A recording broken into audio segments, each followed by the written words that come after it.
A new bill proposed in the Rhode Island Senate would require restaurants to have at least 2 healthy kids meal options. This is an attempt to combat childhood obesity in the state. Jake Holter joins us live in studio with the details. Jake? Yeah, Kim and Mike, according to Rhode Island Kids Count, the state has the worst childhood obesity problem in New England. This bill aims to change that.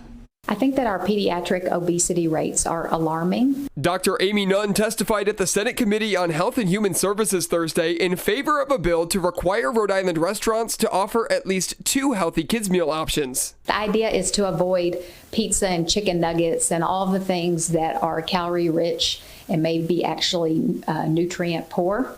And to promote more fruits and vegetables, more whole grains. The bill is sponsored by Senator Pam Loria, a nurse practitioner. What this bill does is to try to help those parents when they need to feed their children on the fly, or they just simply don't want to cook that evening and they want to go out to a restaurant with their children, to be ensured that they have healthy options to do so. The bill specifies that the kids' meals should be 550 calories or less, include 2 healthy sides such as a fruit, vegetable, or whole grain, have limited sugar, no trans fat, and less than 700 milligrams of sodium. It also requires the kids' meals use water or milk as the default beverage rather than a sugary drink. But the Rhode Island Department of Health isn't fully on board. In a letter to the HHS committee chair obtained by 12 News, DOH Director Dr. Jerome Larkin applauds the intent of the bill, but says they would not be able to implement it without adequate resources. Larkin writes, quote, "RIDOH would need additional staffing capacity to develop and disseminate the required informational materials and respond to complaints received against restaurants that do not comply with the statutory requirements as outlined in the bill." He adds that the DOH would need to hire a nutritionist at an annual cost of more than $100,000.